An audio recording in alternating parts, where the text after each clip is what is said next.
Emmanuel Macron a mené une politique vis-à-vis des milliardaires ultra favorable. C'est une perfection, ce qu'il a fait. Toutes les chaînes de télévision se méfient de l'investigation. Dans les groupes privés, comme celui de Vincent Bolloré, on l'a tué depuis longtemps.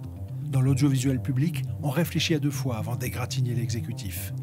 Aujourd'hui, pour mettre en lumière cette domestication des médias, on est obligé de faire appel à vous.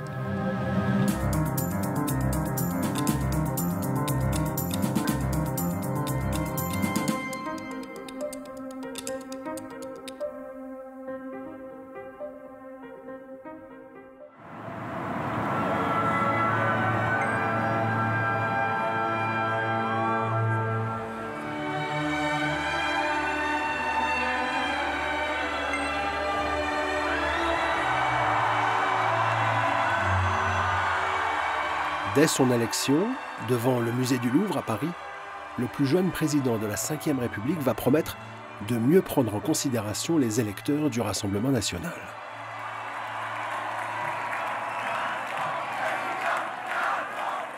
Et je veux enfin avoir un mot pour ceux qui ont voté aujourd'hui pour Madame Le Pen. Ne les sifflez pas. Ils ont exprimé aujourd'hui une colère, un désarroi, parfois des convictions. Je les respecte, mais je ferai tout durant les 5 années qui viennent pour qu'ils n'aient plus aucune raison de voter pour les extrêmes.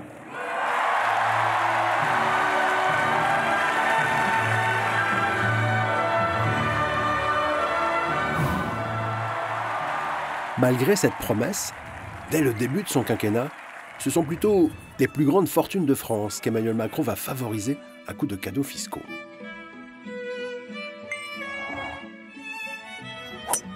Avant Macron, l'impôt sur la fortune, l'ISF, prélevait au maximum 1,5% du patrimoine des plus riches. Ils étaient taxés sur leurs biens immobiliers, châteaux, villas de luxe, et sur leurs placements financiers qu'on appelle des valeurs mobilières. Précision, pour les 0,1% les plus fortunés, ces placements financiers représentent 80% de leur richesse.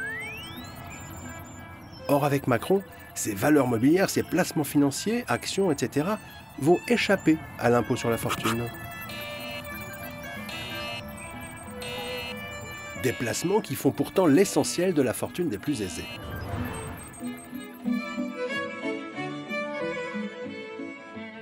Dès que vous passez à 10% ou 10% les plus riches, 5% les plus riches, 1% les plus riches, 0,1% les plus riches, vous voyez la part du capital financier qui augmente, en fait. Et qui augmente de façon très importante, au point que les ultra-riches en France ont principalement, la structure de leur fortune, c'est principalement du capital financier, c'est-à-dire ce qui a été exonéré d'impôts sur le patrimoine par la réforme de 2018. Ces grandes fortunes à qui Macron a fait cet incroyable cadeau fiscal, cette chercheuse du CNRS les étudie depuis une vingtaine d'années. J'aime beaucoup celle-ci aussi.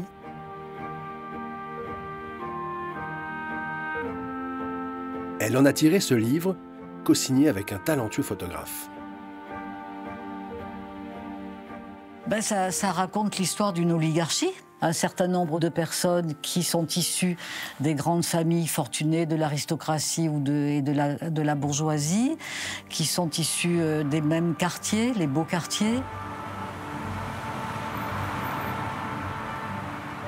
De nombreuses études confirment aujourd'hui que les 500 plus grandes fortunes de France, celles pour qui Macron a atténué l'ISF, celles dont le patrimoine a été multiplié par 6 en 15 ans pour atteindre près de 45% du PIB, ont été très avantagés par les cadeaux fiscaux d'Emmanuel Macron.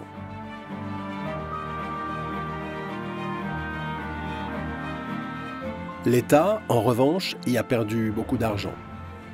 Selon ce rapport gouvernemental de 2023, le remplacement de l'ISF par l'IFI, l'impôt sur la fortune immobilière, aurait fait perdre plus de 4 milliards d'euros aux finances publiques, rien qu'en 2022. Si les placements financiers des plus riches échappent à l'ISF depuis 2018, les revenus du capital générés par ce patrimoine financier, comme les dividendes, sont également beaucoup moins taxés. Avant Macron, c'était jusqu'à 45%. Mais à l'arrivée au pouvoir de Macron, ce taux d'imposition est réduit à 12,8%. C'est la magie de la flat tax. Bizarrement, les médias des milliardaires vont avoir tendance à escamoter ce taux d'imposition très bas de 12,8% pour communiquer plutôt sur un mystérieux taux à 30%.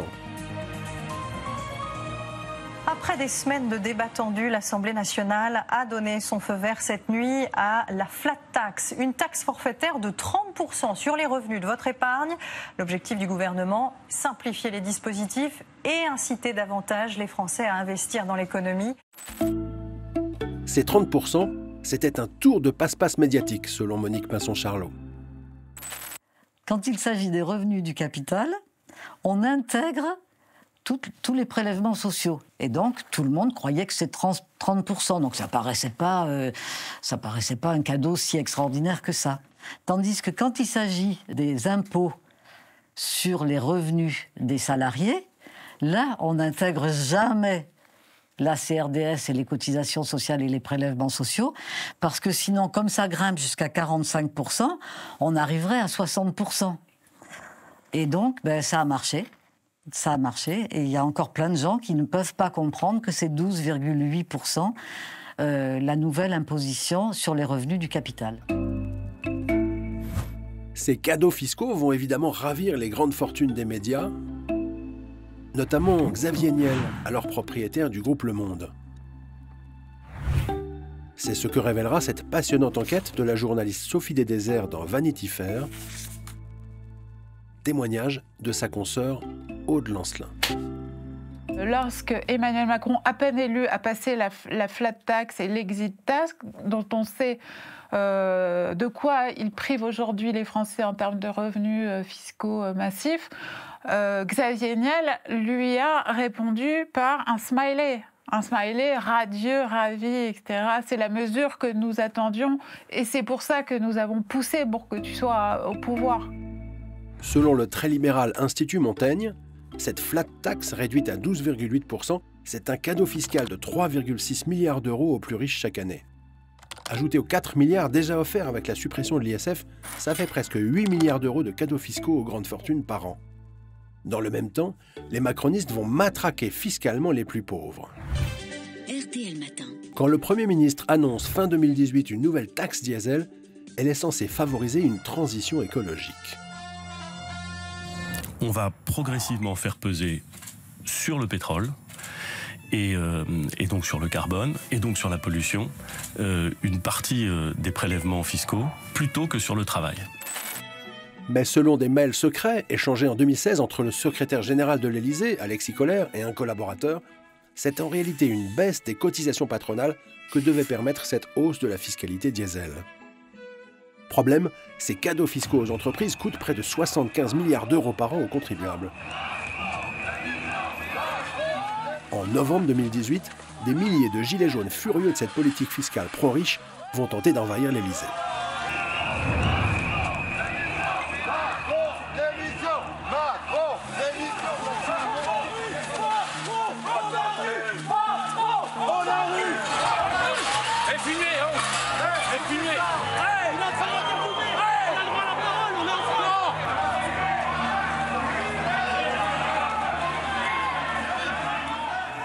Le 1er décembre 2018, ils sont plusieurs milliers à prendre d'assaut l'Arc de Triomphe.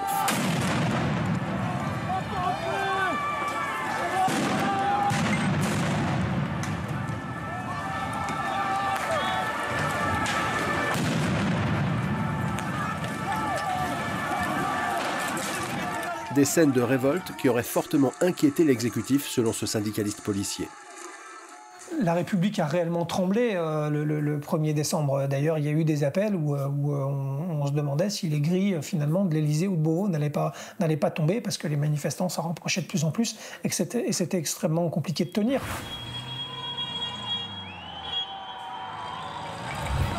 Le samedi suivant, le gouvernement va déployer 40 000 policiers et gendarmes dans les rues avec des blindés pour protéger l'Élysée.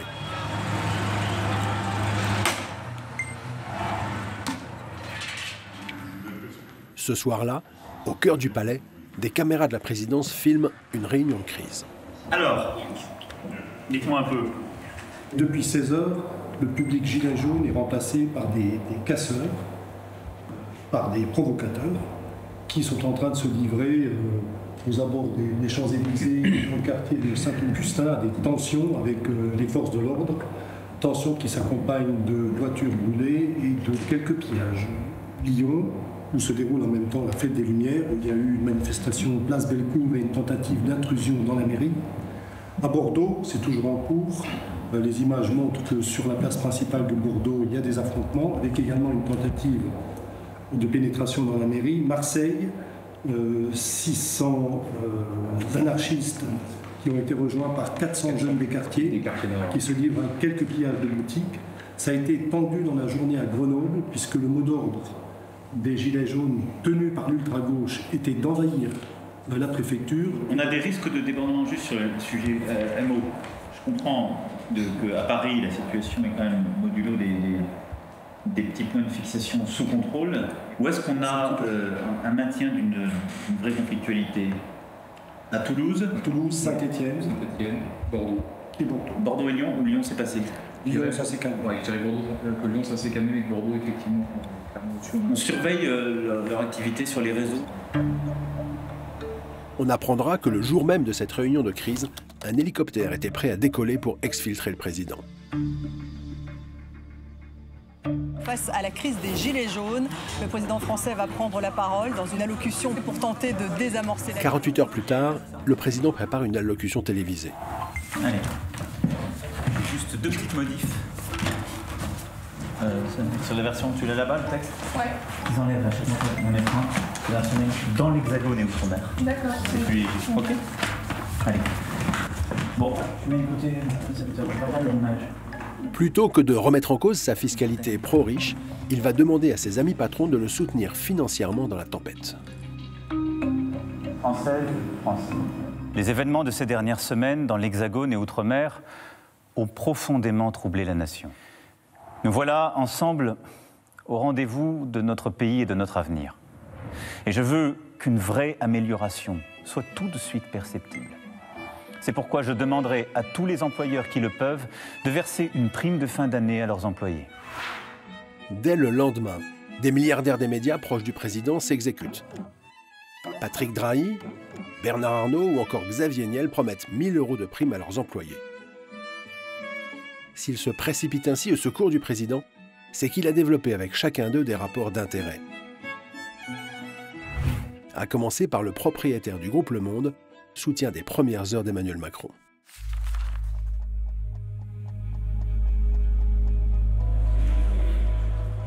Dès 2017, Emmanuel Macron va réserver l'un de ses premiers déplacements présidentiels à son ami Xavier Niel.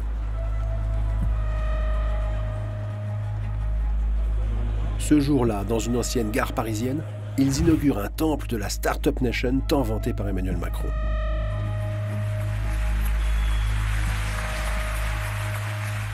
Entrepreneur is the new France. Et ça commence ici, avec vous. Yes! Et ce jour-là, The President va évoquer les winners, mais aussi avoir un mot malheureux pour les gens qu'il trouve insignifiants. Souvenez-vous.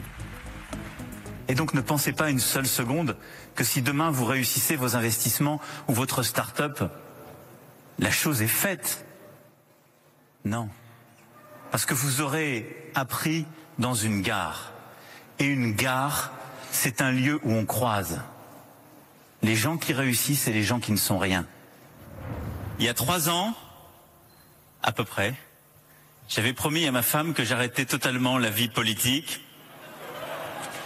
et que j'allais créer une entreprise, que j'allais être entrepreneur. C'est vrai, et je crois que Xavier Niel peut témoigner. Leur amitié remonte à 2010. En 2014, ils visitent ensemble la Silicon Valley, temple high-tech mythique de la Californie. À l'automne 2018, Emmanuel Macron propose aux propriétaires du Monde de candidater à la mairie de Paris sous les couleurs de La République En Marche. Niel décline. Officiellement, son truc, c'est pas de protéger le président, c'est l'investigation. C'est ce qu'il expliquera devant le Sénat en 2022. Sérieux, raisonnable. Vous avez une jeune génération qui ont envie de faire l'investigation. Et souvent, on a discuté de ça au monde en se disant, est-ce qu'on ne devrait pas former plus de gens pour faire l'investigation? Parce que l'investigation, c'est quand même le cœur de ce métier. Et en général, si vous voulez avoir une vie tranquille, vous ne faites pas d'investigation dans des journaux. Et en toute liberté. L'investigation, donc. En 2011, Niel aurait pourtant reconnu en off que c'est plutôt pour faire taire les critiques qu'il investissait dans la presse. Quand les journalistes m'emmerdent, je prends une participation dans leur canard et ensuite ils me foutent la paix. Questionné sur cet aveu par un sénateur en 2022, Xavier Niel se montrait embarrassé. J'ai un problème. Je suis sous serment, et si je vous raconte quelque chose de faux, c'est 5 ans de prison. Essayez, on verra. Je suis incroyablement ennuyé parce que je ne sais pas quoi faire. Je n'ai jamais dit cette phrase. Maintenant, mes détracteurs... Oui, je sais bien, non, mais j'en doute pas, et c'est dans un livre, on va en parler. Mes détracteurs, mes concurrents me la font toujours porter. Et je vous avouerai, ça me fait tellement plaisir de leur faire plaisir que je suis obligé de continuer de soutenir que je l'ai dit. Alors je suis un peu gêné, je dis non mais je l'ai dit en off, je ne sais plus quoi inventer à chaque fois. Malheureusement, je suis censé l'avoir dit d'après un livre. Ces dénégations embarrassées de Niel ne convainquent pas la journaliste Aude Lancelin. Virée de son groupe Le Monde en 2016 pour avoir critiqué le virage libéral de François Hollande, elle se fait peu d'illusions sur la récente passion de son ancien employeur pour l'investigation. Xavier Niel profite, on va dire, de l'aura maléfique de Vincent Bolloré et de sa percée fulgurante, avec une ligne extrêmement radicale pour se faufiler et se faire passer quasiment maintenant pour le protecteur des journalistes, le saint patron des journalistes. Je cite parce que c'est important, l'investigation. Saint patron des journalistes, Xavier Niel ? Plutôt fan de Macron. Fin 2018, alors que le président fait matraquer des reporters et éborgner des gilets jaunes, le propriétaire du Monde va lui rendre un vibrant hommage sur Europe 1. Je ne suis pas à la mode quand je vais vous dire ça. Je crois qu'on a un super président qui est capable d'amener des choses, de réformer la France.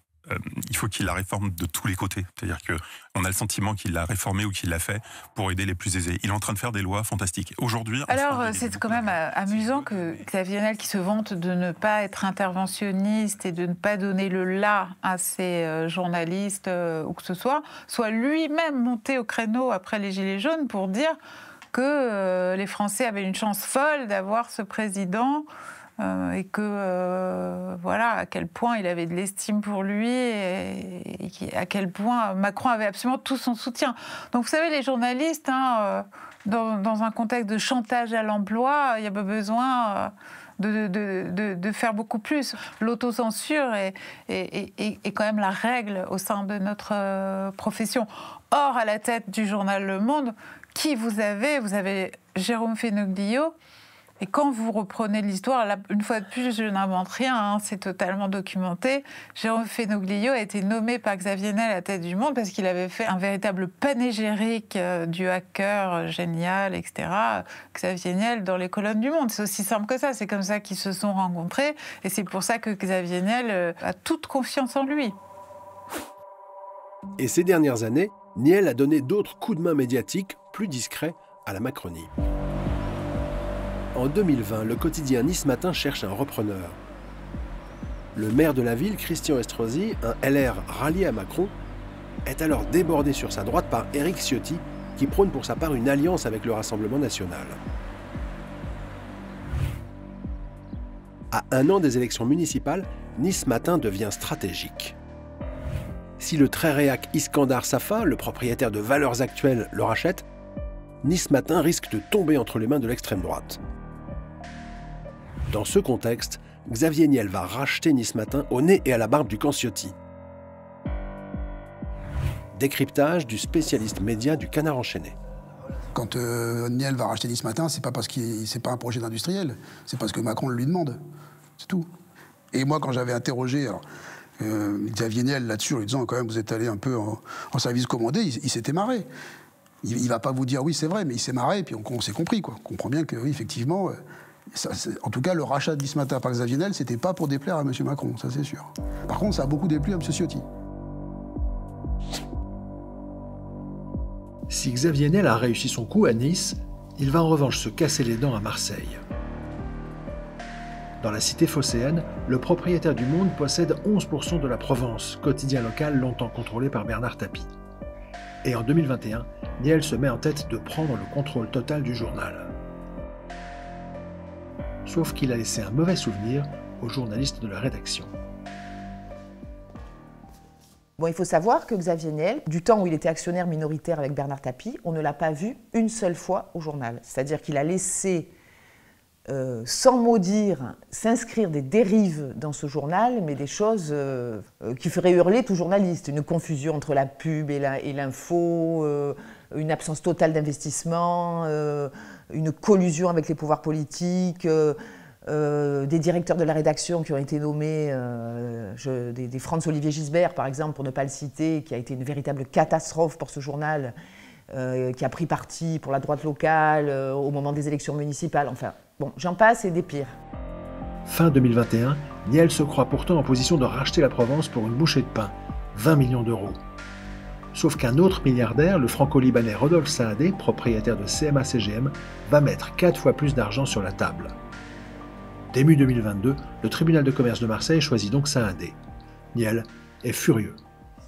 Donc Rodolphe Saadé avait fait une offre à 80 millions d'euros et Xavier Niel voulait la bloquer en vertu de son pacte d'actionnaires qu'il avait passé avec Tapie, qui lui permettait de refuser un nouvel actionnaire. Et on apprend donc que Xavier Niel va venir rencontrer le personnel de la Provence. Officiellement. Alors qu'il vient d'être débouté par le tribunal.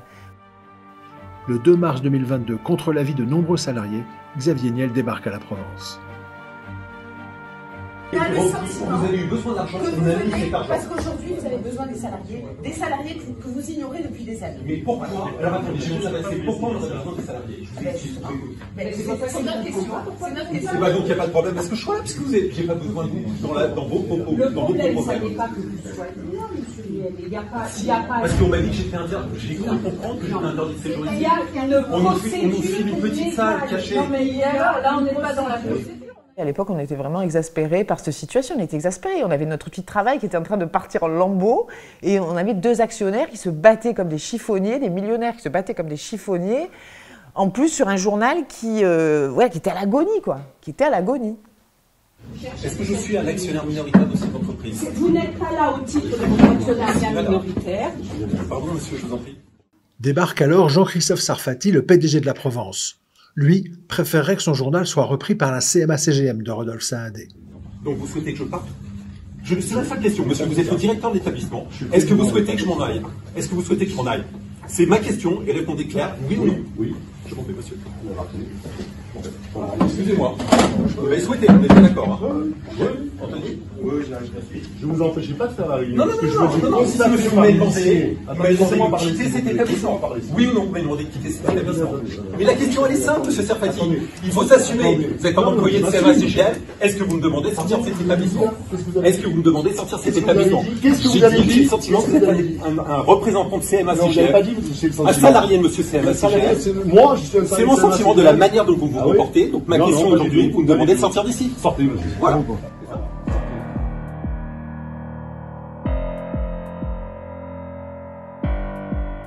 Six mois plus tard, les 2 milliardaires trouveront un accord. On apprend qu'à l'occasion d'un voyage à Alger avec Emmanuel Macron, les 2 milliardaires se sont enfin parlé, sont tombés d'accord. Rodolphe Saadé proposera finalement à Xavier Niel de lui racheter ses 11% de la Provence pour 29 millions d'euros, soit près de 15 fois ce que Niel espérait. Donc j'ai pas fait le calcul, mais Niel a fait une très très belle affaire. En juin 2024, avec ces millions d'euros, Xavier Niel va faire une acquisition autrement plus stratégique pour les Macron. Xavier Niel, il rachète par exemple la fameuse boîte de Best Image de Mimi Marchand, la grande copine qui a fait toutes les campagnes de communication de Macron et de Madame. C'est Xavier Niel qui rachète ça, c'était au cœur de l'été. Xavier Niel rachète la boîte avec tout le fond d'image de Macron, parce qu'il faut quand même savoir que Chez Best Image, vous avez tout le fond d'image de Macron, madame, monsieur, etc. Donc ces images-là, maintenant, elles appartiennent à Niel, c'est-à-dire aux copains de Macron. Il ne faut pas que ça tombe dans les mains d'un ennemi, c'est ça que c'est... Quand vous rachetez une agence de presse People, c'est pas pour rien. C'est parce qu'il y a un fond d'image. Il y a celles qui sont parues, puis il y a celles qui ne sont pas parues. Celles qui ne sont pas parues, on ne veut pas qu'elles paraissent. Et si Emmanuel Macron est protégé par Xavier Niel depuis le début de sa carrière politique, il peut désormais compter sur le soutien d'un autre milliardaire des médias, le franco-libanais Rodolphe Saadé.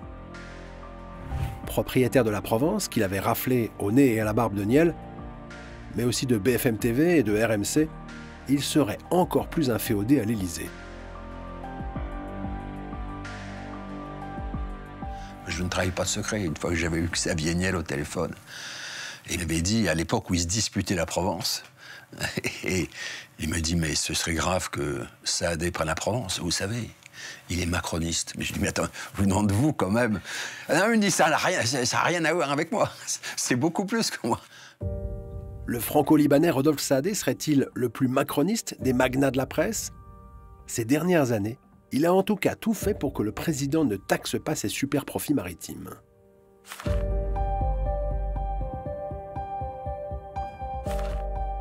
À la mort de son père, Jacques, en 2018, Rodolphe Saadé hérite de la CMA-CGM, troisième groupe de transport maritime mondial.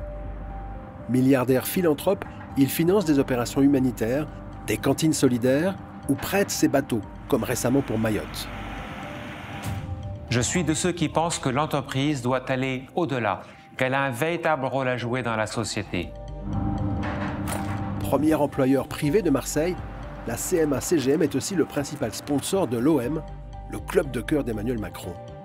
Comme ses amis oligarques, Saadé a intérêt à se faire bien voir du président, notamment pour continuer à bénéficier d'un incroyable avantage fiscal. On vous explique.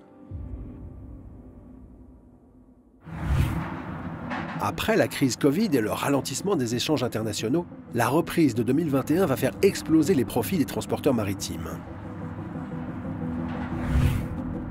Rien qu'entre 2020 et 2021, le chiffre d'affaires de CMA-CGM a presque doublé, ce qui a entraîné des bénéfices records.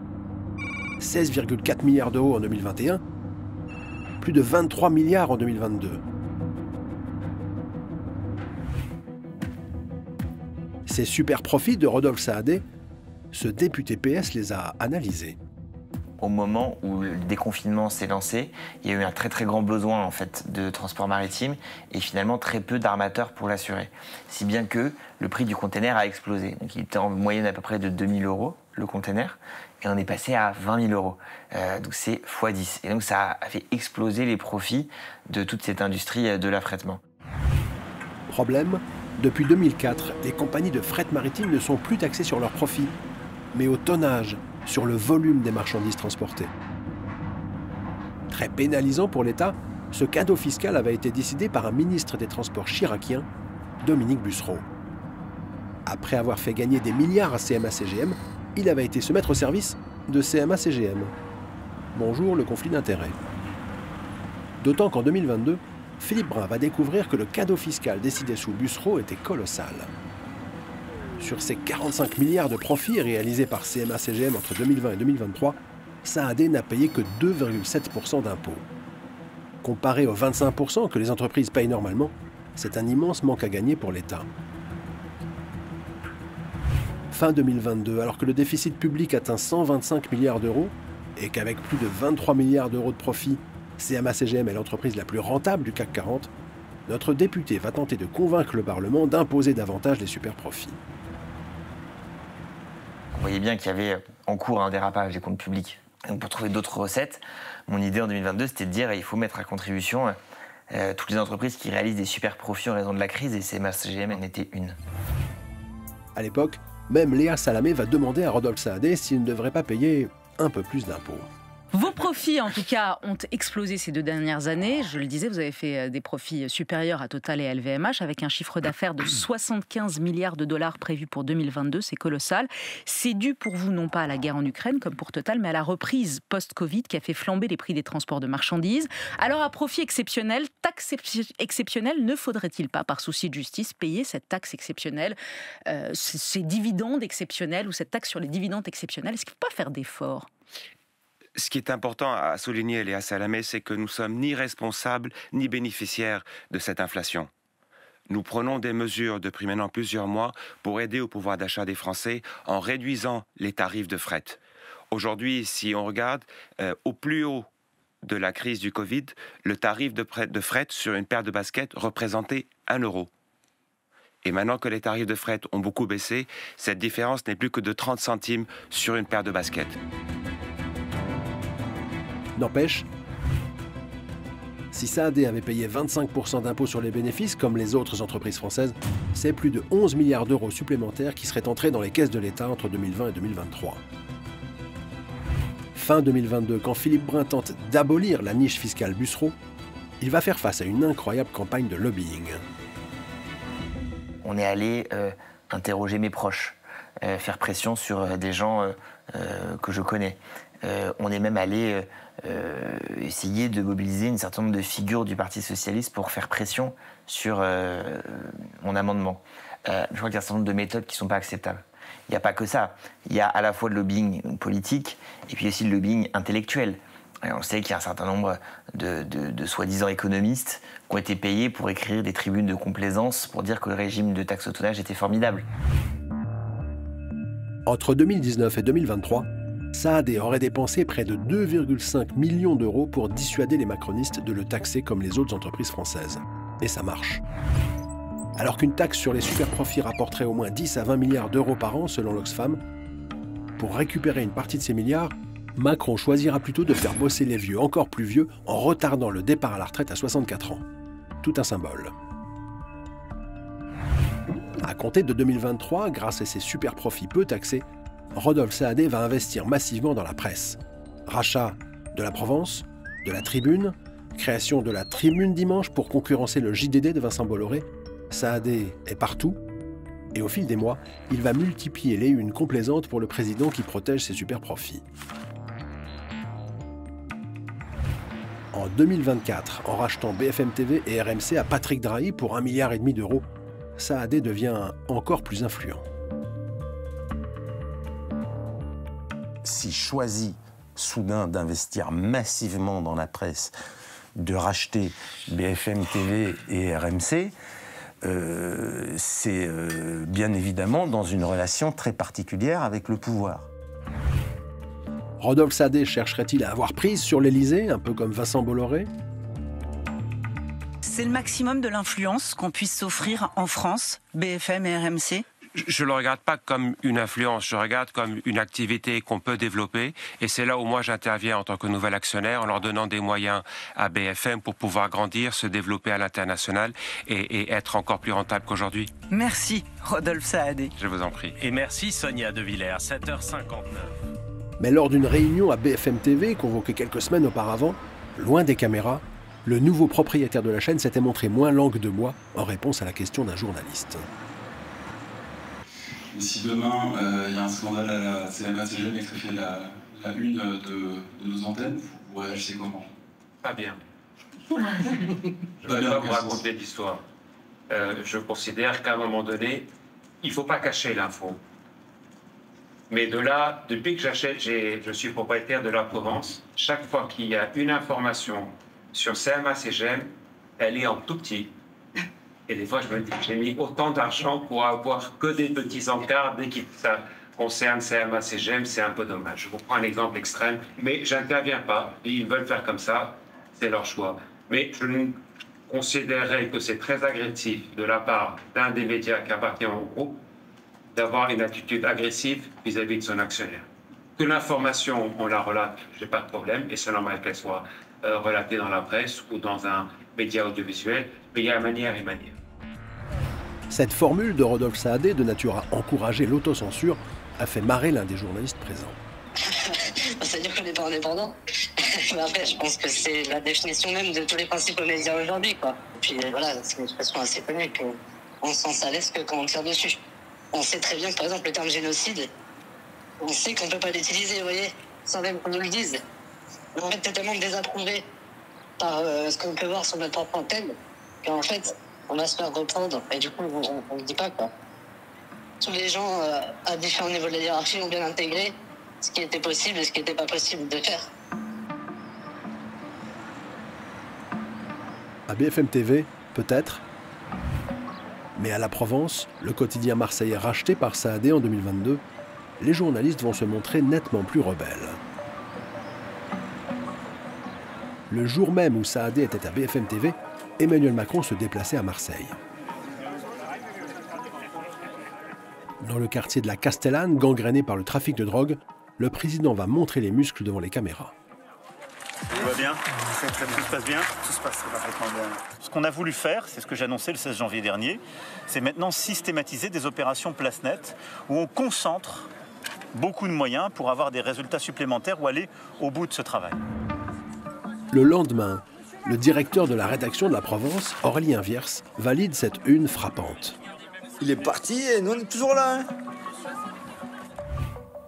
Selon ce chercheur spécialiste de la délinquance, cette une était pertinente car les coups de com' politiques n'ont jamais été efficaces contre le narcotrafic. Tous les présidents et tous les ministres de l'Intérieur, depuis Sarkozy et même avant, ont tous été à Marseille, ont tous été dans les mêmes quartiers, se sont tous fait filmer avec des kalachnikovs, des liasses de billets et des saisies de drogue, et ils ont tous dit leur détermination absolue à gagner la guerre. Voilà. Donc en fait, on a surtout une indignation morale. Comme on ne peut rien faire, l'idée c'est qu'on va dire que c'est absolument insupportable. Et ça, c'est la stratégie de communication qui est celle de M. Darmanin, mais qui était celle de ses prédécesseurs.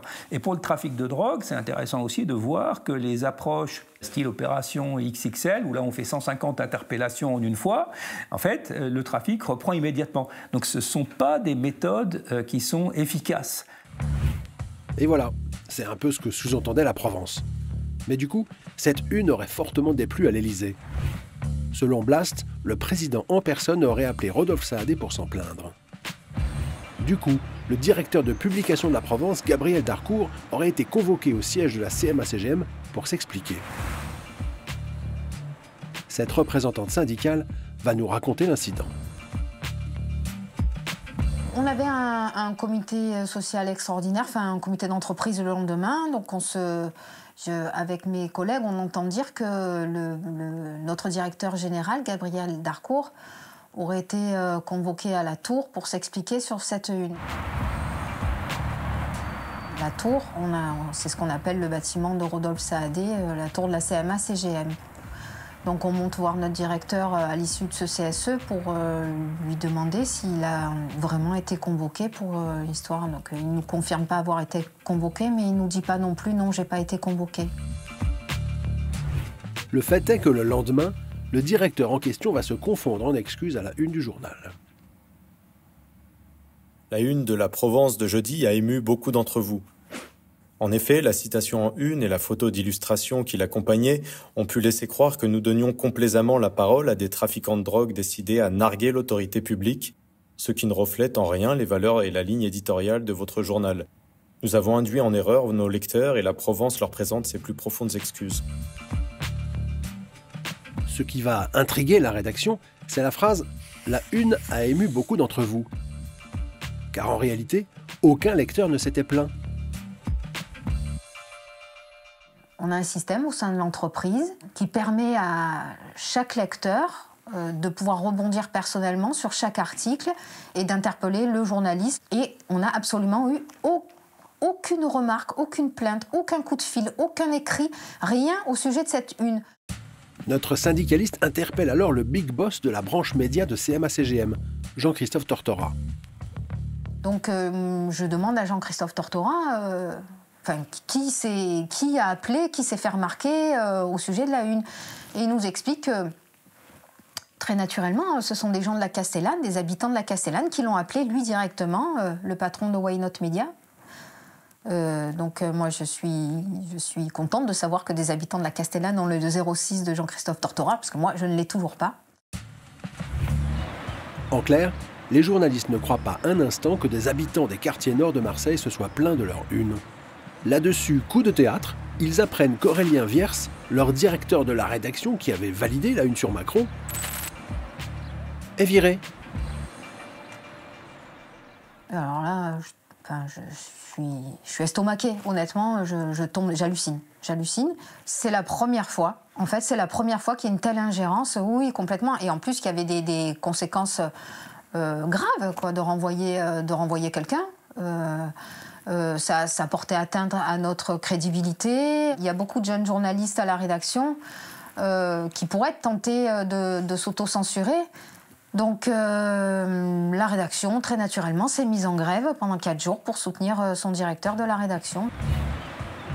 Et au bout de ces 4 jours, les salariés obtiennent la réintégration de leur directeur. Et Saadé sera obligé, mais Saadé, ultra-macronien, au point de prendre des mesures de sanction de son directeur. Voilà, donc c'est un univers quand même qui est très inquiétant. Si BFM TV, RMC, La Tribune et La Provence sont désormais sous la coupe d'un milliardaire protégeant lui aussi Macron, quoi qu'il en dise, le président pactise depuis 2014 avec un 3e soutien encore plus influent, Bernard Arnault, homme le plus riche de France et véritable sponsor du couple présidentiel.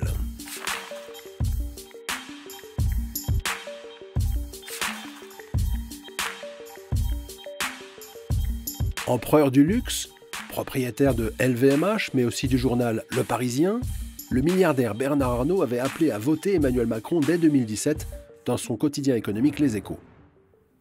Parmi les 2 branches de l'alternative électorale qui se présentent aux Français le 7 mai prochain, l'une est une branche morte.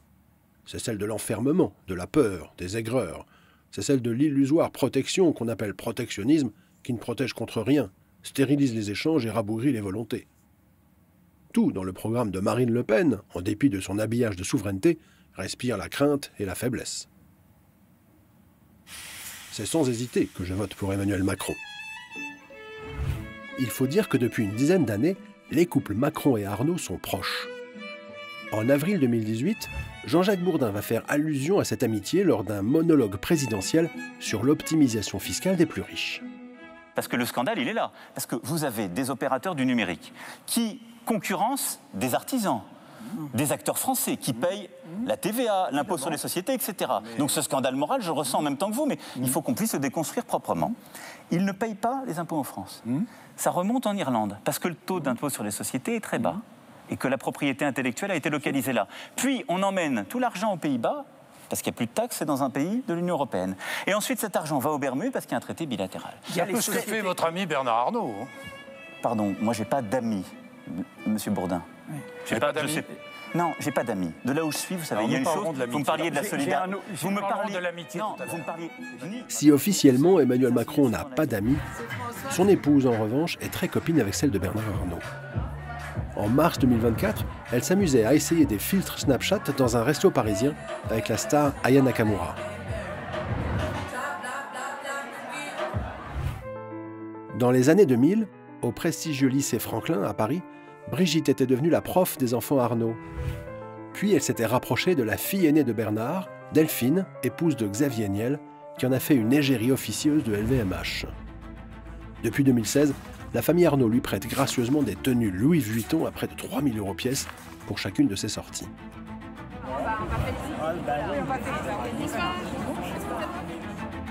Et depuis 2019, l'homme le plus riche de France dépense également des millions d'euros pour financer Live, des écoles privées que la Première Dame préside un peu partout en France. L'inauguration d'une école de la deuxième chance, en présence de sa présidente Brigitte Macron et Bernard Arnault, le patron du groupe LVMH qui finance l'association. En septembre 2024, ils inauguraient un 6e campus au Havre, dans le fief d'Édouard Philippe. Le problème de cette école, c'est qu'elle est présidée par Brigitte Macron, elle est intégralement financée par LVMH. Donc là, on rentre dans quelque chose un mélange des genres qui est quand même proprement fou. C'est-à-dire que la femme du président de la République s'allie dans une action avec l'homme le plus riche de France, et selon les périodes du monde, selon le cours de bourse de LVMH. Donc là, on arrive dans quelque chose qui, à mon sens, doit être dénoncé, doit au moins être pointé, porté à la connaissance du public. D'autant que les liens financiers entre Bernard Arnault et la Macronie ne s'arrêtent pas là. Depuis quelques années, l'empereur du luxe s'applique aussi à recaser des proches du président, comme Ismaël Emelien. À l'été 2018, ce conseiller spécial d'Emmanuel Macron s'était pris les pieds dans l'affaire Benalla. Pour discréditer le jeune homme frappé par son collègue de l'Élysée, Emelien avait récupéré illégalement une image de vidéosurveillance montrant un passant jetant une bouteille sur la police. Il l'avait fait diffuser sur Twitter via un compte anonyme avec cette légende. « Ne faisons pas passer cet étudiant pour un garçon bien sous tout rapport. C'était un individu violent qui était venu sciemment place de la Contrescarpe pour casser du flic. » Problème, ce passant montré du doigt par Emelien n'était pas le garçon frappé par Benalla. Quand la manip éclate au grand jour, Emelien doit quitter l'Élysée. LVMH le récupère alors comme conseiller environnement. En 2022, c'est Clément Léonarduzzi, ex-chargé de com du président, qui se met à conseiller LVMH depuis Publicis. En plus de faire travailler des proches du président, Bernard Arnault n'hésite pas à le défendre publiquement en cas de révolte populaire. Tausende Gilets jaunes, die sogenannten gelben Westen, drängen auf die Champs-Élysées. منذ هذا الصباح في العاصمة الفرنسية باريس نحن الآن في شارع الشانزليزيه كما تسمعون يعني وكما ترون. The protests were sparked by planned rises to fuel taxes, part of President Macron's green agenda. En 2019, les journaux télévisés du monde entier documentent la violence de Macron contre les Gilets jaunes. Mais l'empereur français du luxe, lui, va le défendre sur Radio Lagardère. Depuis l'arrivée du président Macron à la présidence de la République, l'image de la France, son attractivité s'est beaucoup améliorée.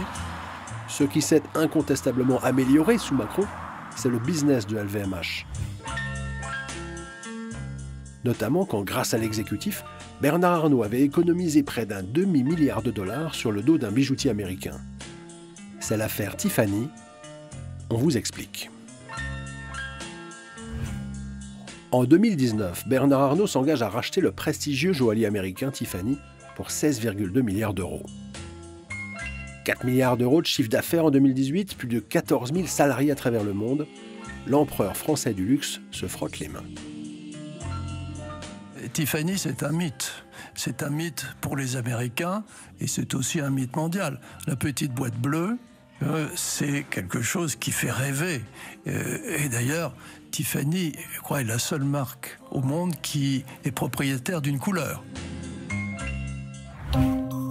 Mais en septembre 2020, avec la catastrophe du Covid qui confine la planète, le bijoutier américain perd 15% de sa valeur. Du coup, Bernard Arnault voudrait renégocier son prix à la baisse. Problème, le contrat américain est verrouillé. Le seul prétexte qui autoriserait LVMH à renégocier, ce serait que l'État français évoque un cas de force majeure. La suite nous est racontée par cette journaliste de Mediapart. Évidemment, il va à l'Élysée, il trouve une oreille très attentive à sa demande auprès d'Emmanuel Macron et d'Alexis Kohler, le secrétaire général de l'Élysée. Mais il faut quand même trouver, ça ne peut pas être l'Élysée directement qui invoque le cas de force majeure, puisqu'il n'en a pas les possibilités institutionnelles. Bernard Arnault va alors obtenir un rendez-vous à Bercy, dans le bureau de Bruno Le Maire. Il va lui demander d'intercéder en sa faveur auprès de Washington. Mais selon Le Monde, le ministre l'aurait envoyé bouler. La différence entre vous et moi, c'est que moi je n'ai rien. Ou plutôt si, j'ai deux choses qui ont du prix. Ma popularité et mon honneur. Si je perds ça, je n'ai plus rien. Du coup, Bernard Arnault va se tourner vers le Quai d'Orsay. Pour l'aider à payer Tiffany moins cher, le ministre des Affaires étrangères, Jean-Yves Le Drian, accepte de lui adresser ce courrier. Le gouvernement américain a décidé d'instaurer de nouveaux droits de douane sur certains produits français, en particulier dans le secteur du luxe, en réaction à l'adoption par la France d'une taxe sur les services numériques. Par conséquent, les projets d'investissement d'entreprises françaises dans des secteurs pouvant faire l'objet de sanctions doivent être réévalués. Vous devriez différer l'acquisition de Tiffany au-delà du 6 janvier 2021. En clair, un ministre de Macron fait semblant d'invoquer les intérêts nationaux pour permettre à Bernard Arnault de casser son deal avec Tiffany sans en payer les frais. On n'a jamais vu ça, parce que nous sommes dans un cadre privé. C'est une opération boursière, donc l'État français n'a pas à se mêler d'une opération boursière privée qui ne met ni de près ni de loin en cause les intérêts de souveraineté française, si je puis dire. La France n'a aucun intérêt dans cette opération, que LVMH rachète Tiffany ou pas Tiffany. S'il y a un domaine où on est vraiment dans le ressort du droit privé, c'est bien ça. Et si M. Bernard Arnault risquait des mesures de rétorsion commerciale, c'était son problème, c'était pas le problème de la France. Grâce à cette très opportune intervention de Jean-Yves Le Drian, LVMH rachètera finalement Tiffany 425 millions de dollars moins cher que prévu. Quelques mois plus tard, c'est en grande pompe que Bernard Arnault invitera son ami Emmanuel Macron à inaugurer la Samaritaine, son nouveau temple du luxe, devant les caméras de LVMH. Je voudrais remercier tous les participants qui sont de la Samaritaine, tous les participants extérieurs, tous les artisans pour le travail magnifique qu'ils ont accompli. Bon, on n'a jamais vu un président de la République inaugurer l'ouverture d'un magasin. C'est pourtant Macron qui est présent aux côtés de Bernard Arnault. C'est une scène inouïe lors de l'ouverture de la Samaritaine. Il faut regarder cette vidéo. Je suis extrêmement fier et heureux d'être parmi vous aujourd'hui. La capacité aussi à restaurer, réinventer les lieux qui ont fait l'histoire de nos villes, de notre nation est essentielle. C'est une vidéo folle dans ce qu'elle raconte du monde social d'Emmanuel Macron. Puisqu'il est là, avec Bernard Arnault, qui est également entouré de ses proches, c'est l'Ancien Régime. Et ces aristocrates rentrent dans leur magasin. Des aristocrates modernes qui se croient parfois tout permis. En 2013, le réalisateur François Ruffin prépare Merci Patron, un documentaire explosif dénonçant les délocalisations de LVMH.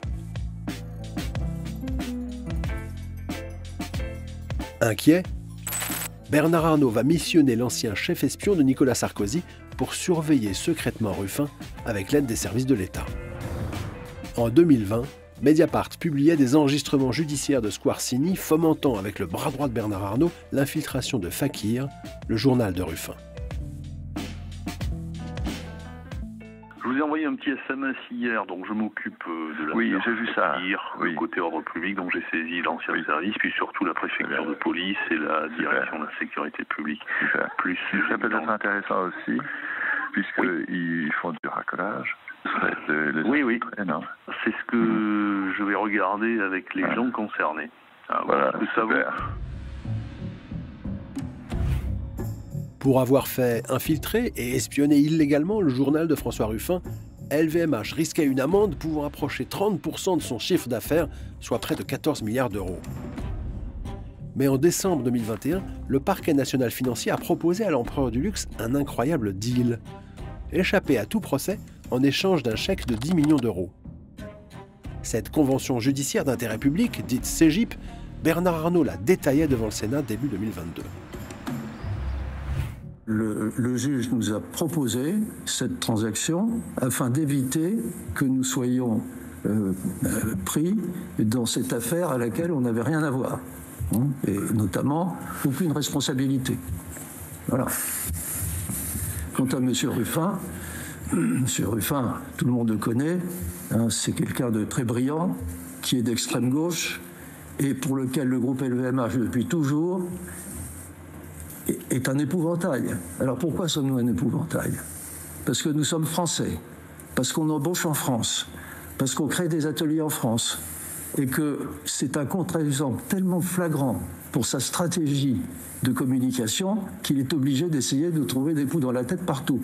Et si on a essayé d'éviter que M. Ruffin, lors d'une assemblée générale où il avait prévu de venir pour enfariner tout le monde, puisse entrer dans la salle, franchement, je ne vois pas le problème. À l'automne 2024, Bernard Squarcini et une dizaine de barbouzes qui avaient espionné illégalement Ruffin à la demande de LVMH étaient jugés à Paris. Grâce au chèque de 10 millions d'euros payé par LVMH, Bernard Arnault, lui, n'est convoqué ce jour-là que comme simple témoin.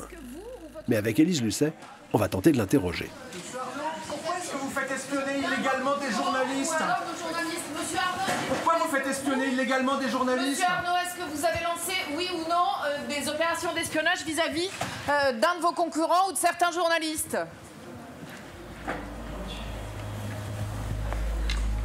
Devant la cour, avec François Ruffin à sa gauche, l'empereur du luxe va marteler son message.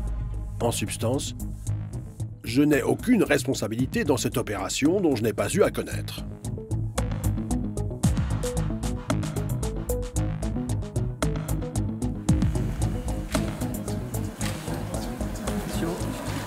Mais à la sortie de l'audience, François Ruffin va mettre en doute la version de l'homme le plus riche de France. On a un Bernard Arnault qui, là, à l'audience, a tout oublié ou tout ignoré. Il se trouve que pendant 3 ans, j'ai été espionné jusqu'à mon domicile. Il y a des trombinoscopes qui figurent au dossier avec les photos de mes enfants, avec des numéros de plaques minéralogiques, avec des adresses personnelles. La chef de cabinet de Bernard Arnault est au courant, le numéro 2 de LVMH est au courant, c'est même lui qui commandite une infiltration à l'intérieur du journal Fakir, et M. Arnault vient à la barre en disant « je ne sais rien ». Il ne sait rien de rien. Et il avait déjà menti sous serment devant la commission d'enquête du Sénat, en disant que je venais là pour enfariner tout le monde. Le dossier révèle que j'ai jamais eu 1 gramme de farine sur moi. En disant que la CGIP était une reconnaissance de non-culpabilité. Ça n'est pas du tout ça. Et en disant surtout que LVMH n'avait rien à faire dans cette affaire. LVMH apparaît à toutes les pages de ce dossier. LVMH est le commanditaire de l'infiltration par le biais de Pierre Godet. Et LVMH est le bénéficiaire permanent des pressions qui se sont effectuées sur Fakir, mais au-delà des pressions que par des détectives privés, M. Bernard Arnault fait sur la presse depuis 40 ans, et en particulier sur le magazine Complément d'enquête qui a été diffusé en 2014. Donc il y a là des mensonges de Bernard Arnault renouvelés sous serment à nouveau devant le tribunal. Je ne pense pas que M. Arnault prenne au sérieux la justice de notre pays. Il a déjà payé 10 millions d'euros pour échapper à être aujourd'hui sur le banc des prévenus, mais là, il vient sous serment faire des déclarations qui sont mensongères. Le 7 mars 2025, la justice a condamné Bernard Squarcini, ancien chef du contre-espionnage français, à 4 ans de prison, dont 2 fermes et 200 000 € d'amende pour avoir détourné les moyens de l'État au profit de LVMH. Bien que son empire du luxe ait fait espionner le journaliste François Ruffin, Bernard Arnault ne semble pas trop voir le problème que ça peut poser pour la liberté de la presse. On est dans un pays où les médias sont libres. Aujourd'hui, si on veut faire sortir, un journaliste veut faire sortir un article négatif sur le président de la République, sur le Premier ministre, sur un responsable politique, un article négatif sur un dirigeant d'entreprise, il peut le faire. Évidemment, il faut que ce soit un article fondé ou avec des arguments. Il peut le faire. On est quand même dans un pays où la liberté de la presse et la liberté de la communication est assurée. En réalité, la liberté de la communication, c'est évidemment pas la passion de Bernard Arnault. En septembre 2024, il allait jusqu'à imposer aux cadres de LVMH une interdiction absolue de parler à une dizaine de médias indépendants, comme Mediapart ou le Canard enchaîné. Et dans les journaux de Bernard Arnault, il ne fait pas bon critiquer Emmanuel Macron. En décembre 2020, le président poste cette petite vidéo sur YouTube. Bonjour, nous sommes vendredi et je voulais m'adresser à vous parce que, comme vous le savez, depuis hier matin, j'ai été testé positif à la Covid-19. Je mets le masque, je mets du gel hydroalcoolique de manière régulière et malgré tout, j'ai attrapé ce virus. Peut-être, sans doute, un moment de négligence, un moment de pas de chance aussi. Mais quand le Parisien cite Emmanuel Macron à la une, Arnault pique une crise. Selon Le Monde, il aurait mis la pression sur Jean-Michel Salvatore, le directeur de la rédaction du journal, en ces termes. « Si vous ne vous sentez pas capable de faire ce job, on va trouver quelqu'un qui le sera. » Lors de la révolte des retraites, Bernard Arnault va à nouveau instrumentaliser ses journaux pour protéger Emmanuel Macron. On va tout bloquer!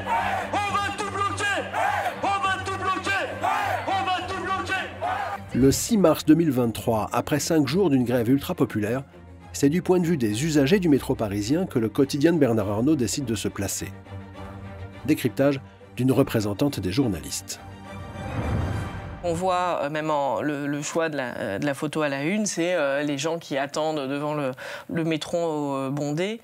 Donc, ce qui montre en fait les conséquences des grèves, mais pas les manifestations, les grèves ou les raisons de ces grèves, de ces manifestations, etc.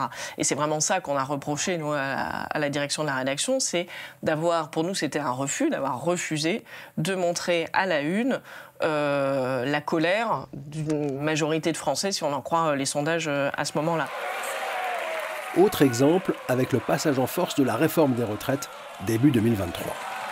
Aussi, sur le fondement de l'article 49, alinéa 3 de la Constitution, j'engage la responsabilité de mon gouvernement sur l'ensemble du projet de loi de financement rectificatif de la sécurité sociale pour 2023, modifié par l'amendement de coordination communiqué à l'Assemblée nationale. Au moment où la Première ministre Elisabeth Borne choisit d'opter pour le 49.3 pour faire passer cette réforme, je crois que l'ensemble de la presse titre sur le passage en force, ou en tout cas à peu près cette thématique-là, et nous on titre « Le gouvernement joue la sécurité ». Et c'est au lendemain de ce titre-là que la rédaction s'est mobilisée en se disant « Non mais c'est pas possible parce qu'on avait l'impression d'être ridicule à titrer ça ». Pour nous c'était pas la réalité en fait, ou c'était une manière de très très édulcorée de parler de la réalité qui était celle d'un passage en force politique. L'impression que ça a donné à beaucoup dans la rédaction, c'est que c'était une manière d'habiller une réalité qui était un petit peu plus simple que ça, qui était que le journal était assez explicitement pro-gouvernement et pro-Macron. Si Bernard Arnault a tendance à défendre la Macronie, on sait moins qu'il finance les médias Bolloré via ses marques de luxe. Alors que le collectif Sleeping Giants et même Elisabeth Badinter de l'agence Publicis tentent depuis quelques mois de dissuader les annonceurs de financer le JDD d'extrême droite façon Geoffroy Lejeune, Bernard Arnault a été le premier à y acheter des pages de pub à coût de dizaines de milliers d'euros. En d'autres temps, jamais Bernard Arnault n'aurait continué à porter de la publicité au JDD. Là, ils ont continué. LVMH continue à être l'un des principaux financeurs du JDD. Et quand par hasard un article du Parisien risque de gêner Vincent Bolloré, il se retrouve souvent cantonné au site web du journal. Il y a des papiers qui sont faits, qui paraissent sur le site, mais qui n'ont pas trouvé leur place dans le journal papier. Je pense notamment au moment où la rédaction du JDD s'est mise en grève après le rachat du journal par Bolloré. On a une rubrique média. À ce moment-là, ce sujet a fait quand même pas mal de remous, y compris à l'Assemblée nationale, dans le milieu politique. Ça valait, à notre sens, des sujets. On a posé la question sur ce thème précis à la direction de la rédaction, qui nous a répondu que ça n'intéressait pas les gens et que c'est pour ça que ça figurait pas. Les tractations entre LVMH et le groupe Bolloré pour se partager les médias Lagardère auraient-elles favorisé une certaine autocensure ? On remarque quand même que il y a une gêne à parler de Bolloré et on suspecte que c'est parce que ces derniers mois, il y avait sans doute des négociations en cours entre le groupe LVMH et Bolloré et qu'on imagine, mais là, quand je vous dis, on imagine que la consigne est passée qu'il ne fallait pas parler de Bolloré. Autre victime collatérale de ces tractations LVMH-Bolloré, le directeur de la rédaction des Échos. Début 2023, Nicolas Barré avait doublement contrarié Bernard Arnault. D'abord en évoquant un livre d'Éric Orsena, assimilant Bolloré à un ogre. Ensuite en osant évoquer des problèmes fiscaux de LVMH. Un article aujourd'hui disparu du site des Échos. Et Bernard Arnault, qui fait congédier sur un coup de téléphone le directeur de rédaction des Échos, donc rentre en conflit frontal avec sa rédaction et se permet pendant un an de laisser la crise se poursuivre. Donc quand on parle de ces gestionnaires, de ces hommes d'affaires formidables, etc., Bernard Arnault n'a cessé de détruire de la valeur, pour reprendre leur vocabulaire, aux Échos. Je veux dire, un patron correct d'une entreprise ne laisse pas cette entreprise, en l'occurrence le quotidien des Échos, pendant 1 an sans directeur de la rédaction. Qu'est-ce que ça signifie? C'est simplement dingue. Interrogé au Sénat début 2022 par le sénateur communiste Pierre Laurent, Bernard Arnault assumait son interventionnisme éditorial. J'ai pas envie d'avoir un journal qui devienne financer un journal qui devienne le support de l'extrême droite ou de l'extrême gauche. Et s'il y a une indépendance absolue, totale, on ne sait jamais. Donc il faut quand même qu'on puisse réagir à un moment ou à un autre. De même, si, je prends un exemple stupide, mais si les Échos, demain, devaient défendre l'économie marxiste, qui plaît peut-être à M. Laurent, on ne sait rien, mais bon,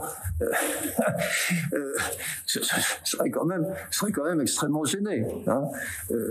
Bon, vous voyez, il faut quand même qu'il y ait des garde-fous. Si Bernard Arnault bénéficie d'une telle impunité, c'est notamment parce que c'est l'homme le plus riche de France. En 2023, Emmanuel Macron a un problème. Il manque 150 millions d'euros pour financer les JO de Paris. Ni une, ni deux, les pouvoirs publics sollicitent Bernard Arnault comme il le confiera au Monde. C'est la seule chose qu'on m'ait vraiment demandé et à laquelle finalement j'ai cédé. Ce qu'on sait moins, c'est que l'affaire avait failli capoter. En mai 2023, le Premier ministre Gabriel Attal avait osé évoquer dans Le Monde la fraude fiscale des puissants. Notre priorité, faire payer ce qu'ils doivent aux ultra-riches et aux multinationales qui fraudent. Mais quelques mois plus tard, Attal avait étrangement retourné sa veste dans un débat organisé par la presse de Bernard Arnault. Je ne peux pas laisser dire que les riches ne contribuent pas pleinement à la nation. Par exemple, Bernard Arnault est le plus gros contribuable français. Attal aurait-il cédé à des pressions de l'empereur du luxe? Bernard Arnault le confirmera en personne. J'ai protesté auprès de lui, et d'ailleurs, vous observerez qu'à la suite de ma protestation, il a rectifié de lui-même. Le 13 mars 2024, même Emmanuel Macron lui fera allégeance en le décorant du plus haut grade de la Légion d'honneur devant de nombreuses stars mondiales comme Beyoncé, Jeff Koons, Elon Musk, mais aussi Vincent Bolloré. Ce jour-là, le propriétaire du groupe Canal avait rendu hommage à son ami Bernard devant l'Assemblée. Je connais Bernard depuis 40 ans, on a commencé ensemble. Bon, il a réussi mieux, mais tant mieux. Et c'est quelqu'un pour qui j'ai beaucoup d'amitié. Il y a une sorte d'entente entre lui et Bernard Arnault, puisqu'il s'apprête à recéder Paris Match à Bernard Arnault, qui en rêve. Et qui en rêve tellement qu'il est prêt à mettre 120 ou 130 millions d'euros sur la table pour en prendre le contrôle, alors que le journal perd de l'argent. Donc c'est sidérant. C'est pas un secret, il a envie de Match. Voilà, il aime les belles choses, il aime les choses importantes, et il trouve que Match est un magazine important. Et c'est vrai que Match est un magazine important. Bon. Et à force de fréquenter Vincent Bolloré, comme ici au Puy du Fou avec Philippe de Villiers en août 2024, Bernard Arnault deviendrait de plus en plus tradi. Les femmes, mettez vos seins dans tout terre. Voire vieille France.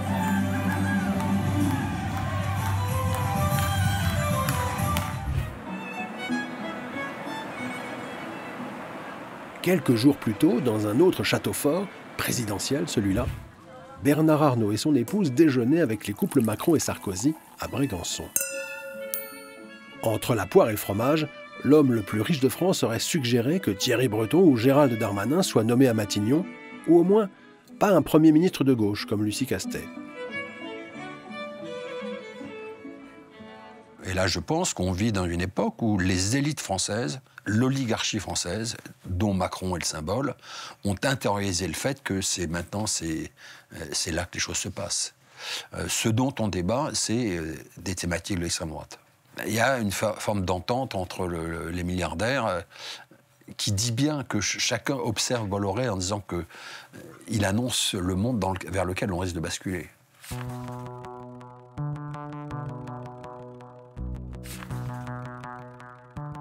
En mars 2024, interrogé sur ses orientations idéologiques par une commission d'enquête de l'Assemblée sur les fréquences TNT, Vincent Bolloré se présentait comme un actionnaire débonnaire, voire tout doux. J'aimerais beaucoup qu'on écoute ce que je dis. C'est pour ça que, Monsieur le Président, pardon, voilà, je suis démocrate chrétien, j'ai aucun projet idéologique, et si j'en avais d'ailleurs, les chaînes de Canal seraient effondrées depuis longtemps. Voilà, il y a heureusement dans notre pays une pluralité, il y a des gens différents, mais je suis, je vous dis, tout doux et débonnaire, et pas du tout un Attila. En réalité, avec son empire médiatique inégalé, Canal+, CNews, longtemps C8, le JDD, Europe 1, le célèbre milliardaire mène un combat civilisationnel, imposer dans le débat public les thématiques de l'extrême droite.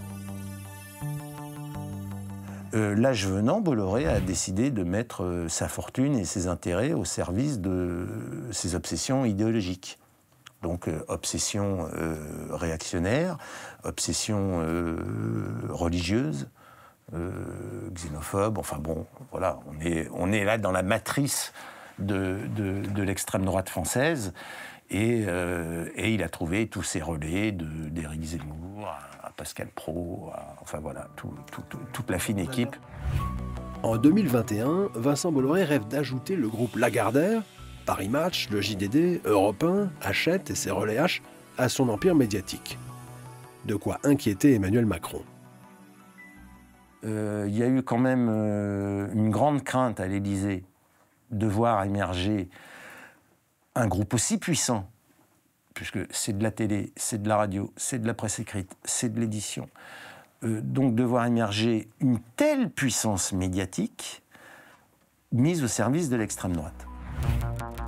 Le 22 octobre 2021, Hervé Gattegno est remplacé à la tête de Paris Match par Patrick Mahé, un proche de Vincent Bolloré qui militait au groupe d'extrême droite Occident dans les années 70.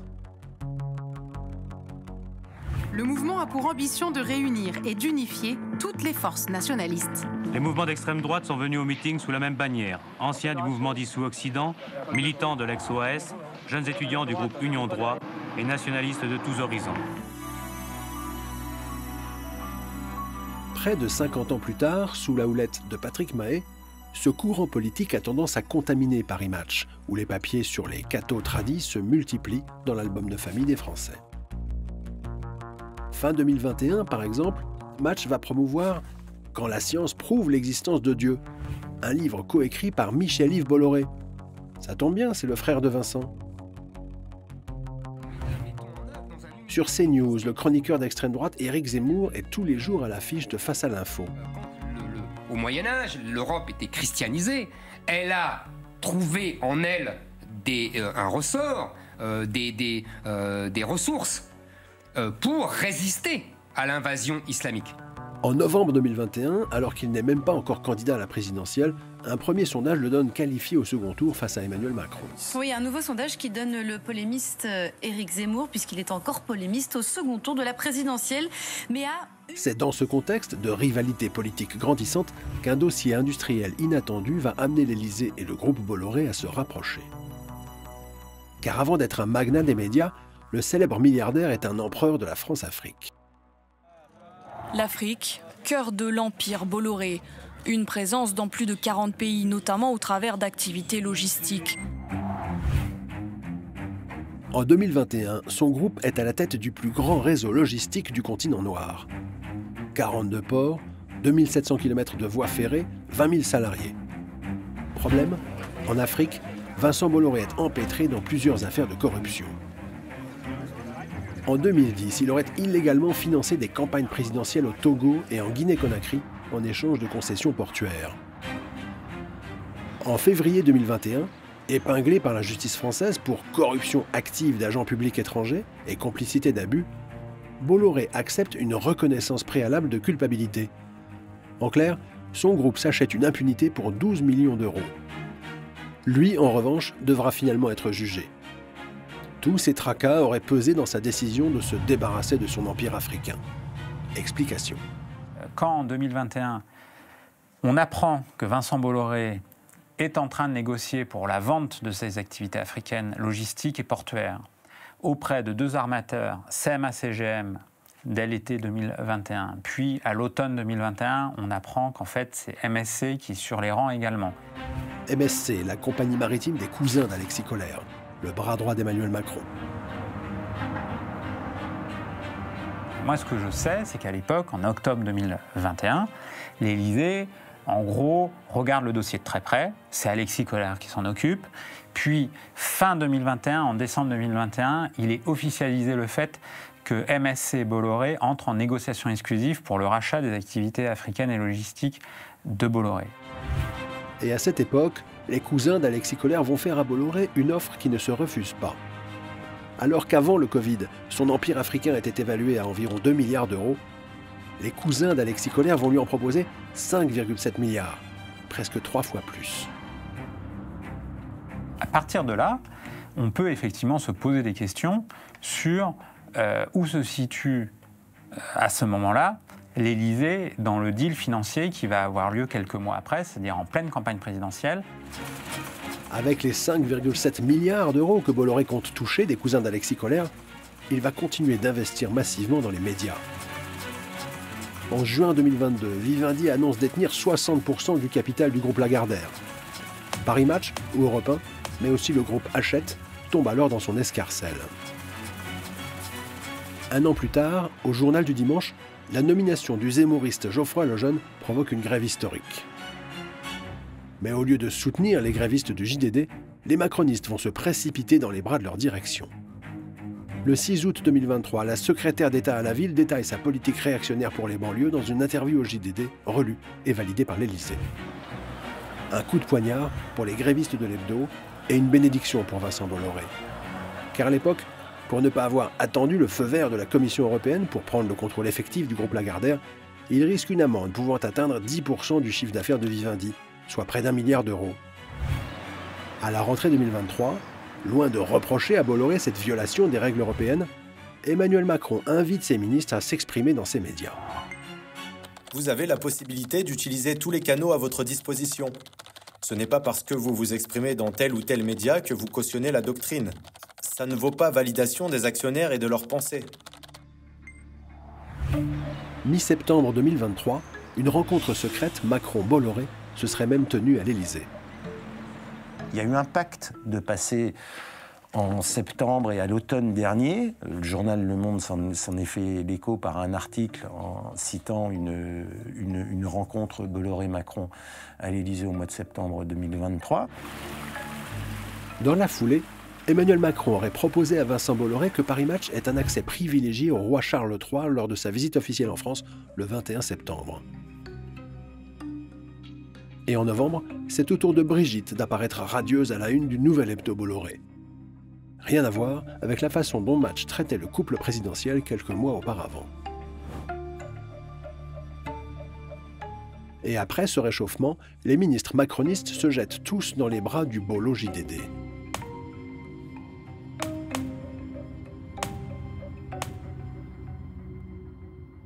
Et on voit très clairement qu'un pacte a été passé entre les deux puissances, la puissance présidentielle, la puissance médiatique de Bolloré. Puisqu'on voit les ministres qui, ça y est, ont relégitimé le journal du dimanche en étant omniprésents par leurs interviews, etc. Et le 12 février 2024, la connivence Macron-Bolloré va faire une nouvelle victime, la ministre de la Culture, Rima Abdul Malak. En 2023, elle avait osé rappeler sur France Inter que les médias Bolloré devaient, comme les autres, respecter la loi. Je suis dans mon rôle quand je rappelle le cadre existant. Il y a des chaînes qui ont accès à des fréquences gratuites en échange de certaines obligations qu'elles doivent respecter. Ces obligations, il suffit de les lire, elles sont dans la loi, elles sont très claires. Parmi elles, il y a le respect du pluralisme, il y a le fait de traiter les affaires judiciaires avec mesure, c'est écrit comme tel, le fait de créer un débat contradictoire avec l'ensemble des points de vue sur des sujets pouvant porter à controverse, c'est écrit comme ça. Donc, c'est le rôle de l'Arcom ensuite, au moment de faire le bilan de ces obligations, de vérifier qu'elles ont bien été respectées, pour pouvoir ensuite évaluer si la reconduction de cette fréquence est justifiée ou pas. Il y a bien des obligations à respecter, et c'est mon rôle de le rappeler. C8 et CNews pourraient perdre leur fréquence ? Il y a des obligations à respecter. Il y a déjà eu une vingtaine d'interventions de l'Arcom depuis 2019 pour C8 et CNews.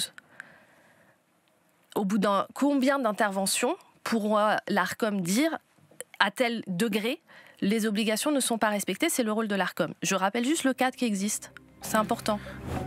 Quelques mois après ce rappel, Rima Abdul-Malak est débarquée. Merci. Remplacée par la sarkozyste Rachida Dati. Une éviction significative pour François Bonnet.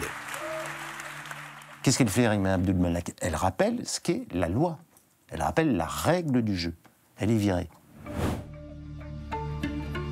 Et après avoir fait virer sa ministre, c'est au JDD extrême droitisé que Macron lui-même se confie désormais.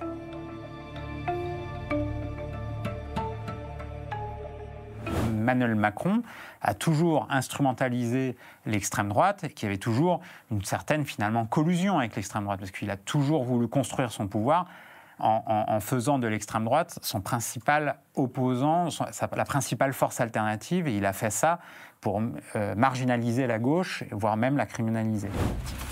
Et pour favoriser la droite de l'échiquier politique, Emmanuel Macron utilise une dernière arme, les aides à la presse.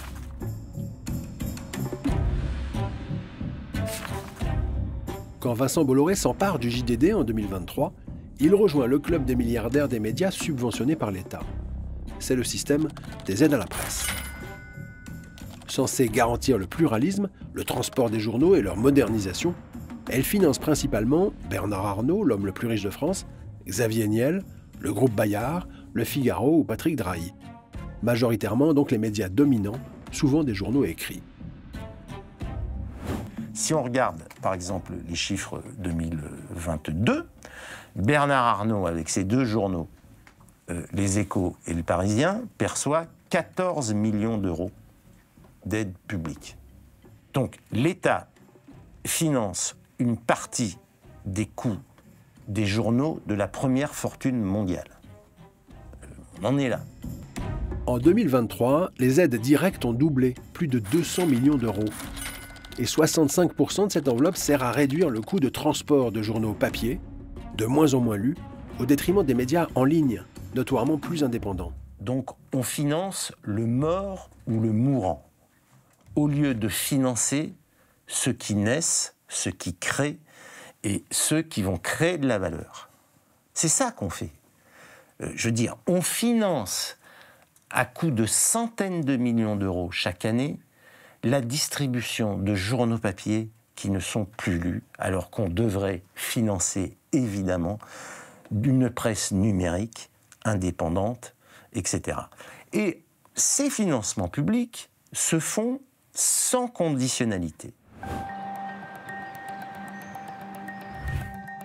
Pour cet économiste des médias proche de la France insoumise, il faudrait totalement changer le système afin que les citoyens puissent choisir les journalistes qu'ils veulent soutenir. Et je pense que ça serait mieux, justement en termes d'allocation et de justice de cette allocation, de passer du système actuel à un système où on donnerait à chaque citoyen ce que j'ai appelé des bons pour l'indépendance des médias, on peut appeler ça différemment, où les citoyens en fait alloueraient le montant actuel des aides à la presse aux médias qu'ils préfèrent. Et puis ça créerait aussi un lien plus direct entre les médias et les citoyens, où les médias devraient convaincre justement les citoyens qu'ils ont besoin de ces ressources. Voilà, ça recréerait aussi un lien de confiance. Et ça permettrait de revoir complètement la distribution actuelle des aides à la presse. En plus d'être sous perfusion de l'État, certains grands journaux multiplient les partenariats commerciaux avec les géants américains du numérique, au risque de tuer les médias indépendants. Les journaux des milliardaires tendent la main à Google et Facebook pour obtenir d'eux des financements avec des systèmes fous. Je veux dire, les accords commerciaux secrets, par exemple, les accords pour les abonnements, ça a commencé par Le Monde, Le Figaro et Libé, mais si vous vous abonnez à ces journaux via Google, Google prend en charge la moitié du prix de l'abonnement. Donc les GAFAM ont toutes les données des lecteurs de la presse. Ça pose un problème aussi de rupture de concurrence. C'est-à-dire que l'abonnement au Monde coûte moitié moins cher que l'abonnement à un journal numérique indépendant. J'ai longtemps dirigé la rédaction de Mediapart. Quand vous êtes Mediapart, les premières années, que vous inventez des choses, que vous essayez de créer des choses, etc., et que vous êtes face à des journaux, par exemple, comme Le Monde, qui se prennent 8, 10 millions d'euros de subventions publiques, qui se prennent les chiffres sont tenus secrets, mais enfin, d'après les quelques-uns qui ont fuité, plusieurs millions d'euros de la fondation Bill Gates, plusieurs millions d'euros de Facebook et des autres GAFAM pour des productions de contenu, etc., de formats éditoriaux et tout. Ben, vous êtes morts, quoi. Voilà, tout bêtement, il faut le dire. Vous ne pouvez pas être dans une concurrence libre et non faussée avec des titres comme ça. Donc ça menace toute l'innovation.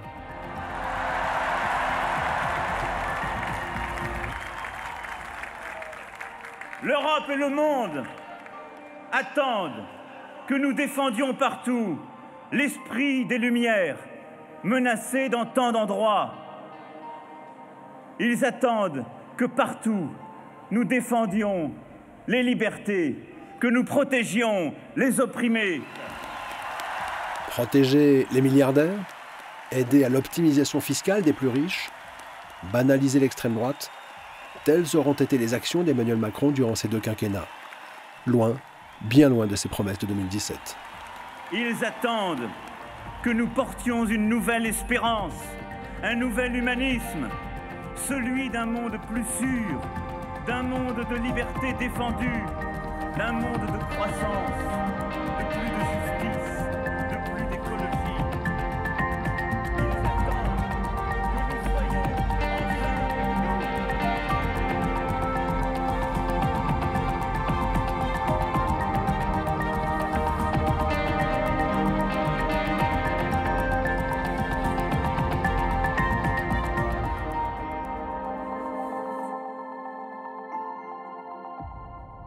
Merci d'avoir visionné cette enquête refusée par toutes les chaînes. Si vous le pouvez, aidez-nous à contourner la censure du système. Faites un don.